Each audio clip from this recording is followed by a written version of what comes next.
Pax Vobis, Damai Sertamu. Pada tanggal 1 Juni, Life Science News mempublikasikan tulisan Uskup Athanasius Schneider yang mengatakan tidak ada kehendak positif ilahi ataupun hak kodrati bagi keberagaman agama. Ini menarik. Baru saja Life Science News mempublikasikan surat Uskup Agung Vigano yang menyebut Konsili Vatikan II sebagai kanker penyebab krisis. Sekarang Uskup Athanasius Schneider kembali mengkritisi dokumen Konsili Vatikan II tentang kebebasan agama Dignitatis Humanae. Seolah-olah Tuhan menghendaki kita semua mendengarkan dengan penuh perhatian seruan-seruan keras dari gembala-gembalanya yang tulus agar kita semua kritis terhadap dokumen-dokumen Konsili Vatikan II yang terbukti berbahaya dan telah menghasilkan buah-buah buruk. Dalam tulisannya, Uskup Schneider mengatakan demikian.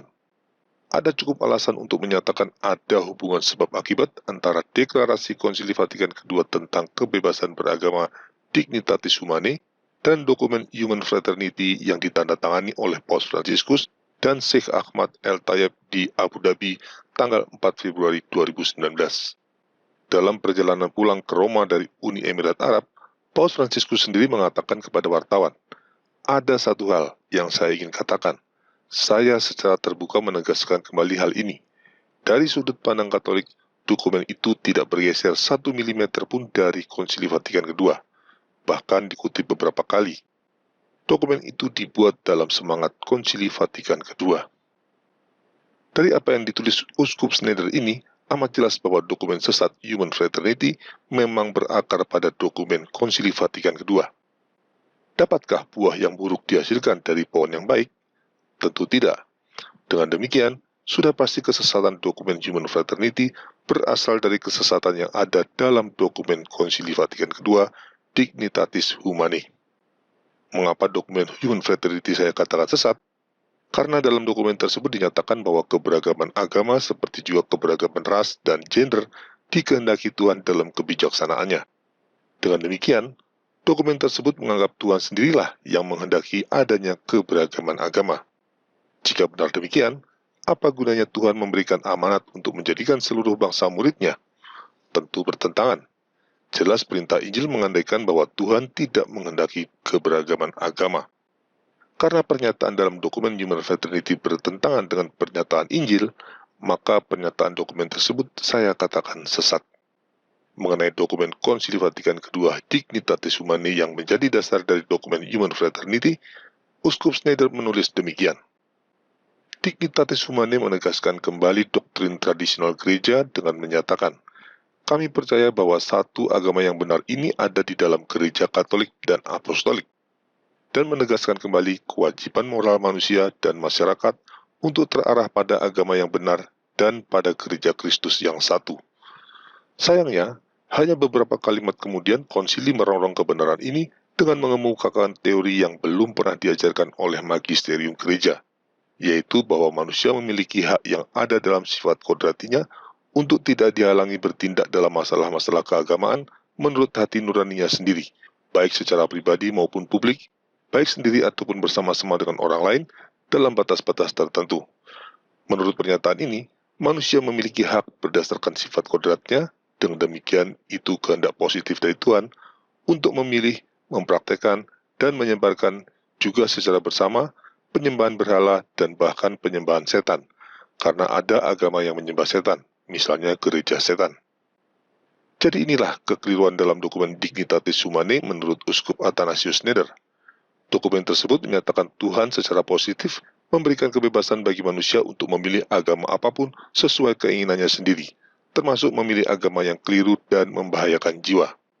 Uskup Schneider menuliskan lagi, ambiguitas berbahaya dari pernyataan ini disembunyikan oleh fakta bahwa pernyataan tersebut adalah bagian dari satu kalimat, di mana bagian pertamanya jelas sesuai dengan doktrin tradisional dan tetap dari gereja. Bagian pertama ini mengatakan, dalam hal agama, tidak ada yang boleh dipaksa untuk bertindak melawan nuraninya. Tidak ada yang boleh dipaksa melawan kehendaknya untuk percaya pada Tuhan dan menerima agama, bahkan termasuk untuk menerima satu-satunya agama yang benar, yaitu agama Kristen. Kebenaran dan kekeliruan dinyatakan dalam satu kalimat yang sama. Keberadaan dan pelaksanaan kehendak bebas, dan sebagai akibatnya kebebasan dari paksaan eksternal, ada di dalam kodrat manusia itu sendiri, dan karenanya dikehendaki oleh Tuhan.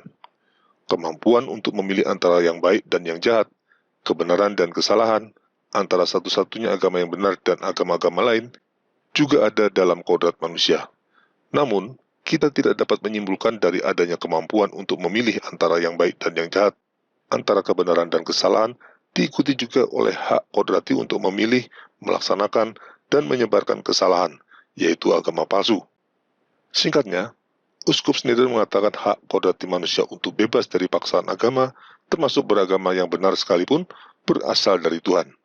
Demikian juga kemampuan kodrati manusia untuk mengetahui agama yang benar dan palsu juga berasal dari Tuhan. Tapi kedua hal tersebut tidak berarti manusia juga memiliki hak untuk memilih agama apa saja, termasuk agama palsu.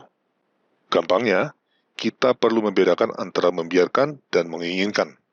Karena kita tidak boleh dipaksa untuk memilih agama tertentu, maka Tuhan memang membiarkan kita memilih agama menurut keinginan kita. Tapi pembiaran itu tidak boleh diartikan sebagai Tuhan menginginkan kita memilih agama menurut keinginan kita. Tuhan menginginkan kita memilih hanya agama yang benar saja. Dengan demikian, Tuhan tidak menghendaki keberagaman agama. Itu sebabnya sebelum naik ke surga, Tuhan memberikan amanat ini. Pergilah dan jadikanlah semua bangsa muridku. Baptislah mereka dalam nama Bapa dan Putra dan Roh Kudus. Perintah ini hanya masuk akal jika Tuhan tidak menghendaki keberagaman agama, seperti yang secara sesat dinyatakan dalam dokumen Human Fraternity, yang menurut Paus Fransiskus sudah sejalan dengan dokumen Konsili Vatikan II. Selanjutnya, Uskup Schneider mengusulkan agar kekeliruan dalam dokumen Dignitates Humanae tersebut segera diperbaiki oleh Paus atau Konsili Ekumenis yang akan datang.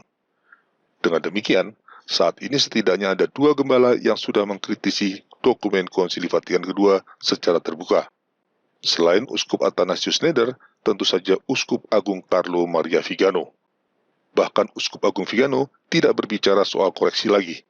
Dia menyebut dokumen Konsili Vatikan II sebagai kanker yang merusak gereja dan menghasilkan krisis yang sekarang kita alami. Dengan kata lain, dokumen-dokumen Konsili Vatikan II harus dibuang dan dilupakan. Sama seperti yang pernah terjadi pada dokumen-dokumen yang dihasilkan pada Sinode Pistoria tahun 1786. Teks lengkap dari tulisan Uskup Athanasius Schneider dapat dilihat pada situs LifeSite News. Terima kasih atas perhatian Anda. Viva Christore.